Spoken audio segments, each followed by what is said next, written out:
So the 76ers have lost 9 games in a row, and they're already talking about shutting down Joel Embiid the rest of the season. I think they should. This team has been an absolute disaster this year. The injuries to Joel Embiid, Paul George not playing up to his expectations, especially with the contract he signed. And Norman Powell is still better than Paul George this year. I never thought I would say that. I thought at some point that Paul George would eventually get to a point where he would take some type of pride in that. And we're seeing him care more about his podcast, it seems, than it is playing basketball. Now, again, hopefully the rest of the season, he had a good game against the Knicks tonight. He just closes strong because it just hasn't been a good look for him this year. Now we're going to be reacting to what Uncut Hoops had to say about Joel Embiid and has he destroyed the 76ers franchise? I know he's an MVP. I thought he would have won back-to-back last year based on the numbers he was putting up. Unfortunately, the injury in Golden State just ruined everything for him. And then you go into this season where he told the media, and I quote, "I'm not going to be playing in back-to-backs." And I didn't think you need to say that. You have a roster of Paul George and Maxey who want to get you past the second round. And I think when you say that out loud, it just sets the wrong tone for the locker room, in my opinion. If I'm Joel Embiid, I would have kept that to myself and kept it between you and the franchise and let the media speculate about why you're not playing in back-to-back games. It's nobody's business, to be honest. And I just think you did not need to say that on opening media day. It's just not necessary because you're trying to set the right tone for your team and you're the leader of this team.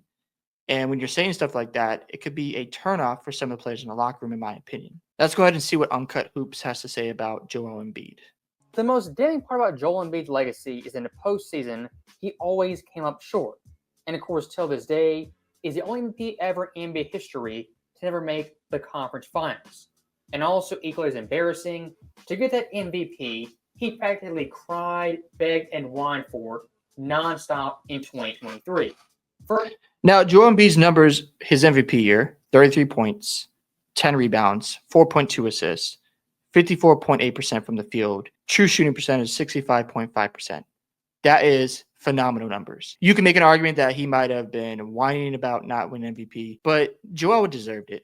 I'm not going to go back and forth about, should Jokic have gotten it? Jokic still won Finals MVP and won a championship that same season. And Jokic won an MVP a year later. And at this point, it's like we can talk about it all day long. Embiid was phenomenal. And, I think at the end of the day, he deserved the award. For Embiid's overall career, the only guy he can blame is Joel Embiid. As looking at some of his teams been a part of, absurdly stacked rosters that bordered on being super teams. And of course, even with numerous all-stars, superstars, some really great depth, came up short due to his own play or inability to remain healthy. I think what hurt the Sixers when they had Joel Embiid this whole time was letting Jimmy Butler walk. I think losing him was a huge mistake because we saw his competitiveness, his ability to close out games was something they didn't have when Jimmy moved on. Yes, they brought in James Harden, and he was good, but you didn't trust him as a guy who could be the man down the stretch. He was also older in age. And it just got to a point where you're just like, man, if they kept Jimmy, he would have held guys accountable. He always raised his level in the playoffs. And I believe if Jimmy was around, the Sixers probably would have won a championship by now, in my opinion, because he was that good and that lethal in the clutch. And he just terrorized Boston. Every time the Celtics played the Heat when he was in Miami, I just was like, I don't want to watch this game because Jimmy would show up. So I think that was the first mistake they made. They've obviously missed in the draft as well, where they could have had Jason Tatum on this team.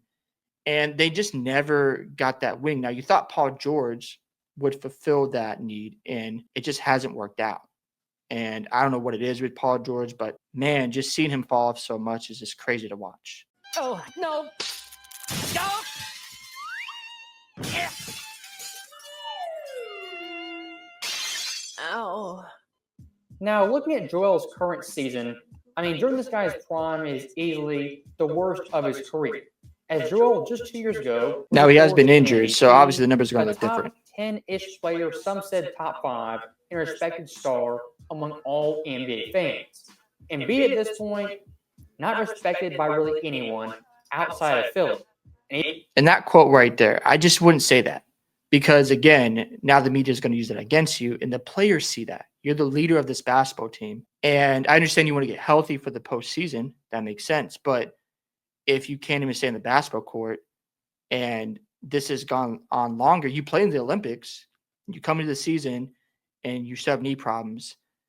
I don't know what it's going to take, but if Embiid can't get right after this situation, then he's just going to end up in a place where like he was talented, he was phenomenal, but the guy had moments where he didn't show up. Like there was a game against the Celtics. I'll talk about this again. Game 6 of the playoffs. It was in his building. Had a great opportunity to make the Eastern Conference Finals. Jason Tatum was playing horrendous. He was looking terrible until the last 5 minutes of that game.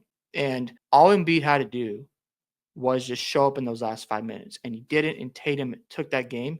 And what happened in game 7, Tatum just shut the building down, and the Sixers just were done after that. It was just horrible to watch. And the Atlanta Hawks series, I have to hold Embiid accountable for that too, because you had game 7 in your building, and Trae Young didn't shoot the ball well at all during that series, and you lost it. I know Ben Simmons passed up that layup, but at the same time, Joel Embiid should just dominate and take over that game. So fair or unfair, those 2 moments did happen in his career, and he's had really good rosters. So we can't just say, oh, his roster's never been good.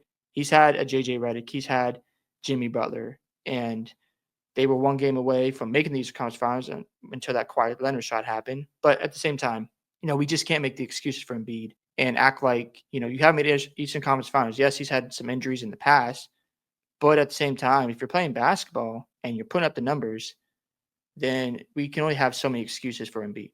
Even in Philadelphia, it's 50-50. And this year, the Sixers, like most years with Embiid, they're viewed as a dark horse, a secret contender to compete with Boston, New York, and of course, Cleveland. But like every Embiid team, expectations, hopes are dashed very quickly. As looking at their so-called Big Three, that being Joel, Maxey, and Podcast Pete, to this point in the season, they played a total of 10 games together. When you add someone like Paul George to a roster and to a team, for me personally, I scoff at it. Paul George's career, underwhelming, a playoff choker, overpaid. Paul George on the Pacers was really good. I think we forget about those days in Indiana. He did take them to the Eastern Conference Finals. But again, after that, it just hasn't been great for Paul George. Now he's more of a second option, third option. And at this point, it just seems like he's just focused on his podcast rather than just focus on his basketball game and just helping the Sixers win. And again, to be clear, I'm not against NBA players having a podcast. I think their voice matters. But if you have this on the side and then the team isn't winning, it's just not the best look. So hopefully in the offseason, Paul George can get healthier and he can rebound from this season because, man, it has been really bad for Paul George this year. And overrated, kind of like Joel Embiid. As looking at Philly right now with that Big Three, they are 20-37, 12th in the East, bottom 10 in offense, bottom 5 in defense, have lost 8 in a row, including 10 of 11. All right, flush the bombers, get the subs in launch mode. We are at DEFCON 1. Now, the one guy out of the Big Three is kind of exempt from the criticism is, of course, Tyrese Maxey. Man, I feel so bad for Maxey. He has been their most consistent player this year, probably their best player during the season, and I know he's frustrated. But again, the Sixers just need to look at the situation and just make some tough decisions. Obviously, it's not going to be easy. I am glad they're tanking. Thank God they've lost 9 in a row. I'm glad they're just saying, you know what, the season's over. We need to focus on retaining our draft pick because if they finish outside the top 6, OKC picks it up. So it's good to move in a direction. Losing McCain didn't help either. He was a phenomenal rookie for the Sixers. I thought he was balling out, had a potential to win Rookie of the Year. And it's unfortunate. The Sixers have just been really unlucky with injuries and also just not having their best players show up in important moments. And then you see Maxey out there playing night in and night out, even probably playing through injuries. And he's noticing Embiid's just sitting out games. Of course, that could lead to a situation where he's like, you know what, I want out of Philly because we have our superstar. And I understand you have injuries, but at some point you got to get out there and play basketball. And it's just really unfortunate what's going on with this team. And they got to figure something out soon. Our standards, Maxey has been pretty fantastic and relatively healthy. But looking at his 2 co-stars, of course, Joel Embiid, not healthy out of the lineup and just a shell of himself. And at insult to injury, Joel Embiid. Those contracts are crazy. Number 2 overall in salary among NBA players. Imagine your second highest player not being better than Norman Powell all year long. That is just nuts to me. Max has been better. It's just not good right now for Philadelphia. If I'm the Sixers, obviously I'm looking at the draft and I'm going to add maybe a big guy for insurance, or you just find the best player in the draft. I might consider trading Paul George next year when his stock is high. So if there's a point in the season where Paul George is playing good basketball and there's a team interested, I think you move off Paul George. I don't think it's worth keeping him, assuming somebody's going to be interested. I don't know if there will be a team out there. But at this point, I'm not holding on to him. I think he's going to regress. I don't think he's going to get any better. And they got to start looking towards the future at some point. So it's just a dire situation in Philly. So for the Sixers, they just got to figure out what direction they're going to go in here. You can keep Paul George, but at some point, should you trust him to stay healthy and play up to certain expectations? Or do you get some more assets back? And then for Joel Embiid, can you trust his health?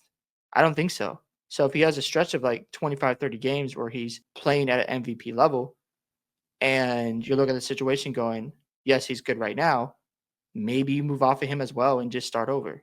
It's not easy, but if you bring a promising rookie player in who has top 10 potential, you build around him, Maxey, and a young core, and you move on from this era of George, Embiid, and Maxey. And of course, Paul George, not far behind, 7th place. It is under $50 million. Those two contracts right there for Joel Embiid and Paul George, two of the worst contracts in the NBA, and the death knell for Philadelphia's present as well as their future. And speaking of their future, it's actually somehow more bleak than their present, as Joel Embiid in 2029 making a staggering $70 million at age 35. And this is why I think the Sixers need to really consider the future, because Embiid at 35, is he going to be healthy?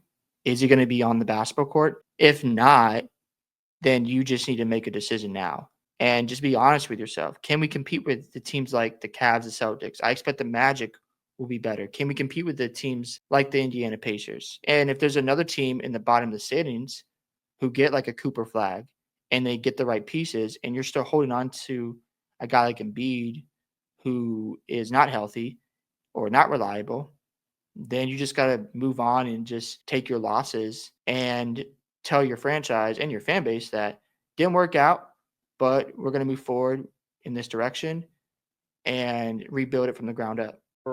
And to say Embiid, he was kind of underrated, underappreciated, and misunderstood. I'm here to tell you guys that's far from the truth. Joel Embiid, if anything, was overrated his entire prime. And for someone like Paul George, even more so. These guys put up great numbers in the regular season, but come playoff time, it's an absolute disaster. And looking at both these guys, questionable work ethic, durability, and just questionable everything. From game to game, series to series, you don't know what you're going to get. And of course, both these guys being ringless, they're going to say, well, Embiid didn't have tons of help, had poor rosters, and even that's not true. This guy's had a Butler, a James Harden, and of course now Maxey. Paul George, a prime Westbrook, Melo, a little bit past his prime, as was Kawhi Leonard. These guys have had help, great number 2 options, even great number 1 options, and still failed in the playoffs every single time.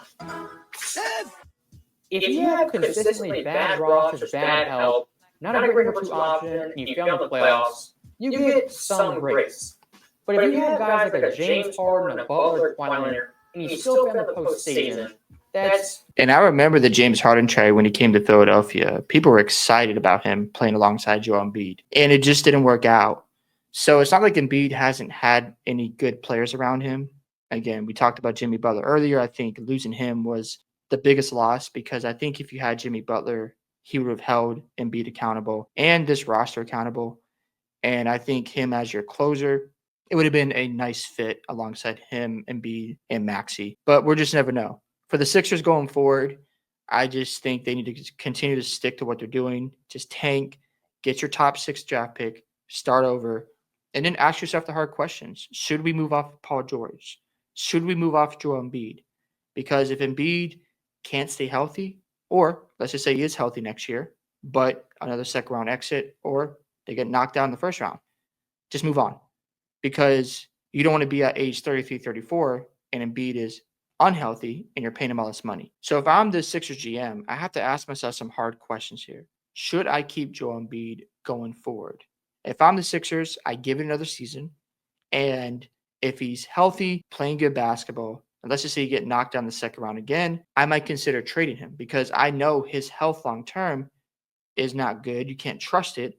So if that's the case, if there's a team who's interested in Embiid and want to take him on, get some draft picks, get some assets, build around Maxey, McCain, then trade Paul George for some assets. And whoever you get in your draft this season, make sure he's an impact player and just rebuild. I know that's not easy for Philadelphia fans to receive, but what are you going to do at this point? If you hold on to Embiid and he can't stay healthy, now his trade value goes down. And if you wait too long, you don't get anything for him. And now you're stuck in this bad contract. So they got to ask some hard questions, figure it out, and we'll see what happens from here. Hope you guys enjoyed this video today. I'd love to hear your thoughts on the Sixers and what they're doing to retain their top 6 draft pick.